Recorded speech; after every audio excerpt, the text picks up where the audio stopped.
સુરતમાં બહારનું ભોજન લેતા પહેલા સાવધાન થઈ જજો। પાણીપુરી સહિતની ખાદ્ય વસ્તુઓ વેચતા વિક્રેતાઓને નોટિસ પાઠવવામાં આવી છે।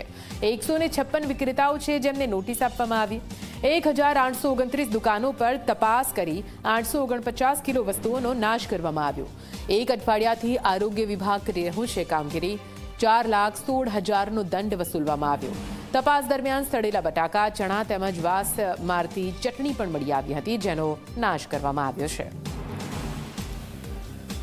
વધુ માહિતી સાથે સંવાદદાતા ચેતન ફોનલાઈન પર। ચેતન, થોડો ઘણો નફો કમાવવા માટે કઈ રીતે જે વિક્રેતાઓ હોય છે તે પોતાના ગ્રાહકોના સ્વાસ્થ્ય સાથે ચેડા કરતા હોય છે?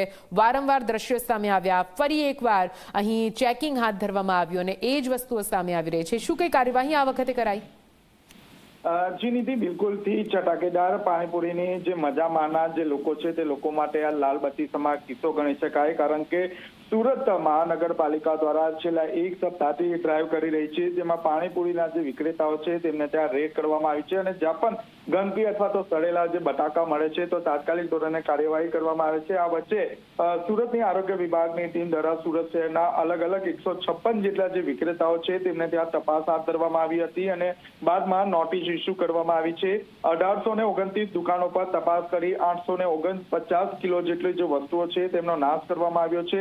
સતત એક સપ્તાહથી આરોગ્ય વિભાગ દ્વારા કાર્યવાહી કરવામાં આવી રહી છે। આ વચ્ચે 323 કિલો પ્રતિબંધિત પ્લાસ્ટિકનો જે જથ્થો છે તે પણ નાશ કરવામાં આવ્યો છે। આ તમામ લોકો પાસેથી 4.16 લાખ જેટલી જે પેનલ્ટી છે તે વસૂલવામાં આવી છે। આ ઉપરાંત તપાસ દરમિયાન સડેલા બટાકા, ચણા તેમજ વાસ મારતી ચટણી પણ નાશ કરવામાં આવી છે। બિલકુલથી આભાર પૂરી માહિતી માટે।